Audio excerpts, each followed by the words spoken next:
E no Jornal Brasil Atual nós vamos conversar agora com o advogado, professor de Direito da Universidade de Fortaleza, Dr. Marcelo Shoa, que integra a Associação Brasileira de Juristas pela Democracia, a ABJD, no Núcleo Ceará. Muito bom dia, Dr. Marcelo Shoa. Seja bem-vindo ao Jornal Brasil Atual, tudo bem?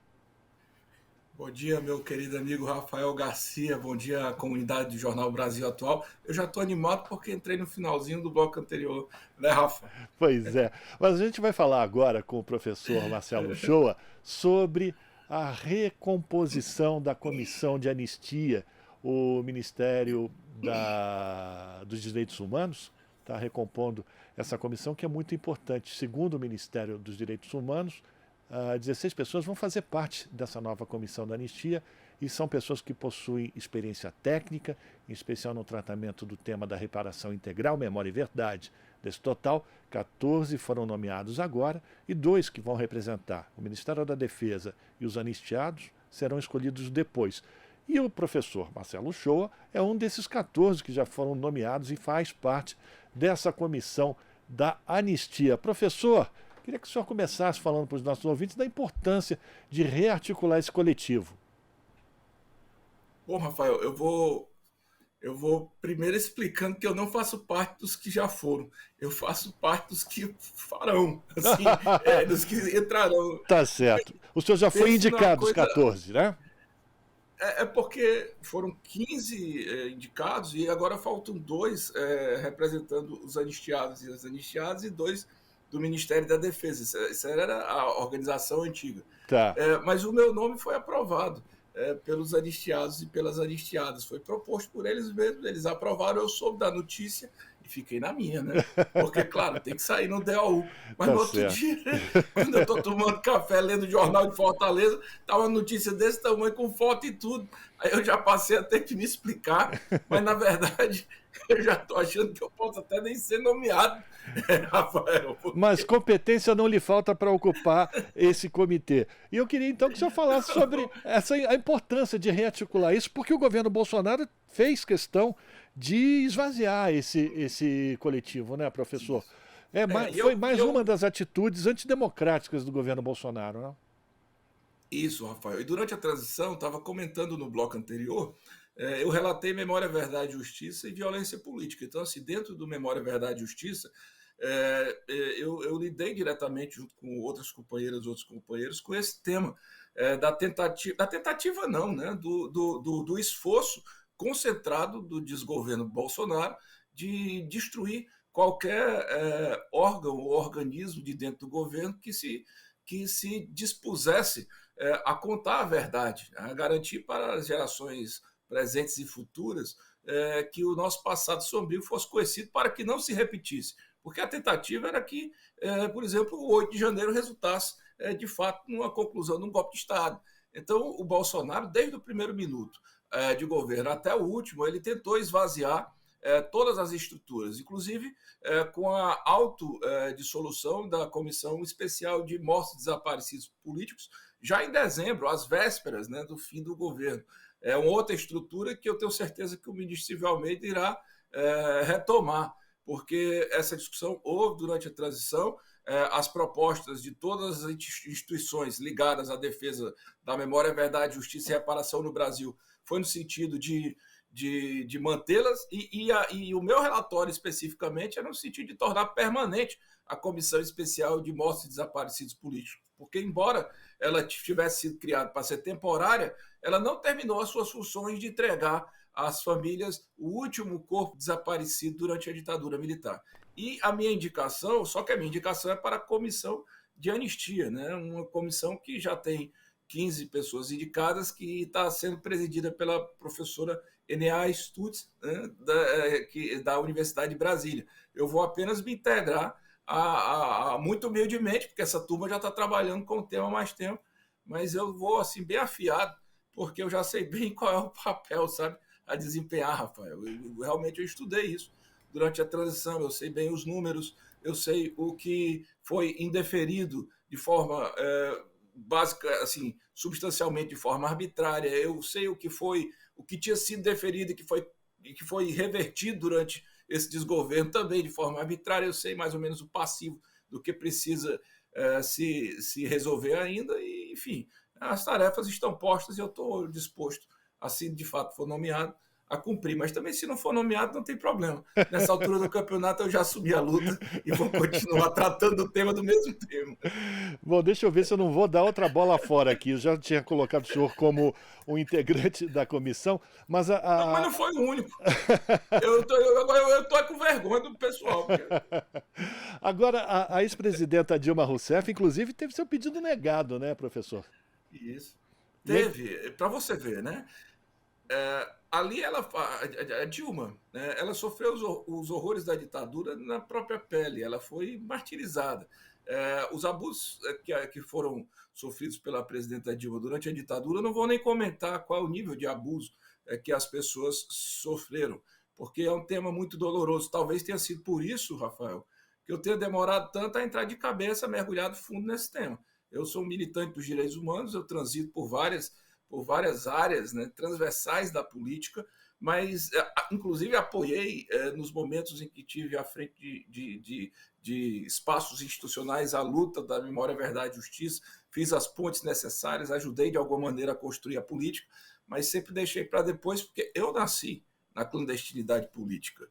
Assim, meu pai foi preso político, então assim, eu sei muito bem que esses temas, como eles doem na gente. E a Dilma, enquanto presidente, ao ter a coragem, né, de enfrentar a discussão da Comissão da Verdade, ela se expôs. Então, se expor significa falar sobre as próprias dores. E aquilo não é dor. Começava com o sequestro, e o alívio é quando você ia para o presídio, porque pelo menos você estava identificado e ali estava sob a custódia do Estado.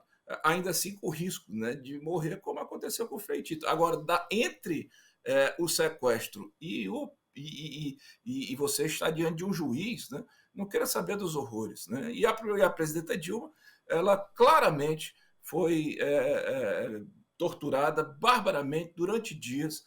Isso está dito, está comprovado, e ela teve o pedido negado. Mas fique sabendo, Rafael, que não foi só ela. Por exemplo, o meu pai, que não pediu a reparação econômica, porque disse que ele é uma coisa muito pessoal, né? Respeita, evidentemente, todo mundo que tem as suas razões, mas ele disse que não precisa, não quer, não vai dar essa quitação para o Estado brasileiro. Eu até disse, mas pai, isso é simbólico, isso não repara absolutamente nada, pega essa grana, doa para o memorial, e se eu quiser doar para o memorial, eu dou diretamente, eu não vou dar essa quitação, agora eu quero uma declaração de anistiado político, porque realmente daqui a pouco eu não tenho nem como mostrar que fui anistiado. E de fato a gente só veio para Fortaleza, nasci no Rio de Janeiro, quando houve a lei de anistia 4, 5 anos depois. Mas até isso foi negado. É como se dissesse assim, não, o Rafael está usando uma camiseta preta debaixo da blusa branca, eles não indeferido. Então, assim, é nesse nível de arbítrio que essa comissão da anistia agiu, Rafael, de forma assim, escandalosamente desonesta. Porque se eu integrar o colegiado, a exemplo dos que lá estão e dos que entrarão, eu vou com um ímpeto. Eu não quero fazer justiçamento, mas eu quero fazer justiça. Né?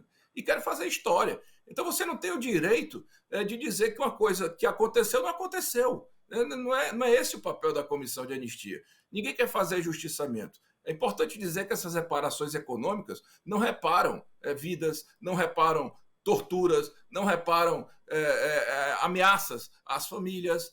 Não tem nada que repare isso. É mais um peso simbólico do Estado brasileiro de pedir desculpas pelo erro que cometeu. E que até esse gesto de pedir desculpas foi suspenso durante o governo Bolsonaro, que havia um pedido de desculpas, de perdão do Estado brasileiro por haver cometido o arbítrio, que foi suspenso por esse malandro, né, que ocupou a presidência brasileira.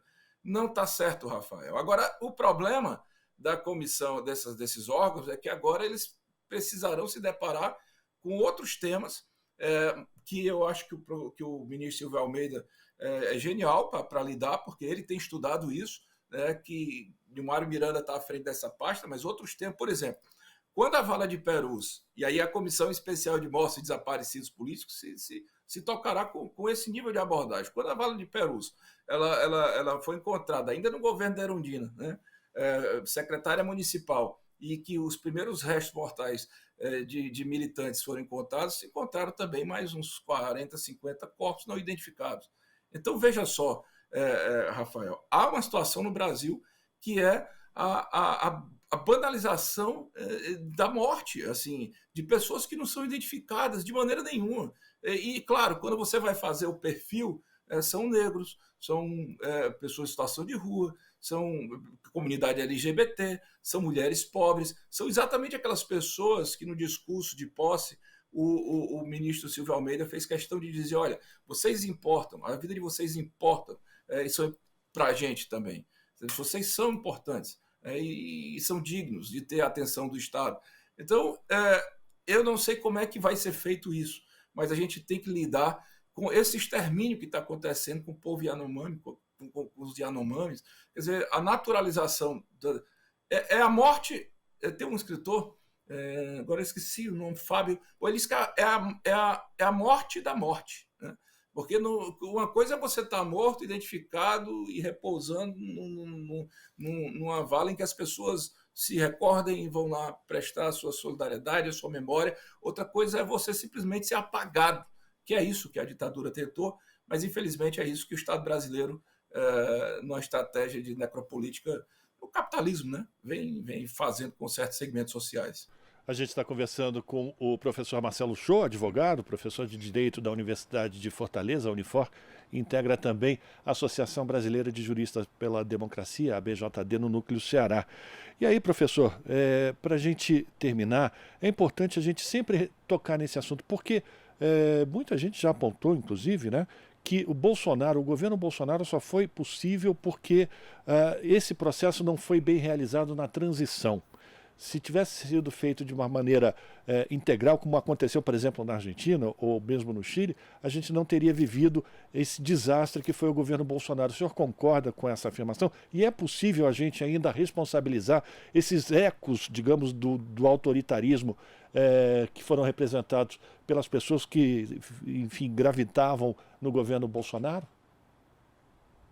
Rafael, vamos lá. A depender da minha vontade, do meu desejo, se dependesse disso, todos seriam responsabilizados. Agora, a gente lida também com um fato concreto, né? Boa parte das pessoas que estiveram torturando no período morreram, né? Porque eles eram mais maduros, os estudantes ainda, os que sobreviveram são mais jovens. Então, assim, é uma ou duas gerações depois, né? Mas a gente tem que dizer a história. A gente tem que criminalizar esse período, esse passivo, em que o Estado brasileiro utilizou da exceção como regra e não como exceção, né? Num arbítrio ditatorial em que os direitos mais elementares foram violados, a liberdade, a associação, a reunião, o falar, o expor, o votar, né? o se manifestar, o divergir, né? E foi brutalmente violado. Então, isso precisa ser feito.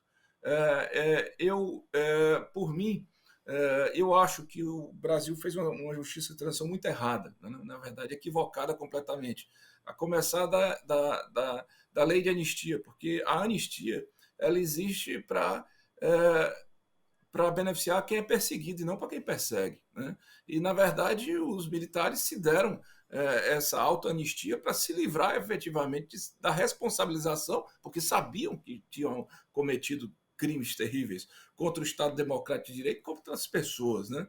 Então a gente foi jogando para frente.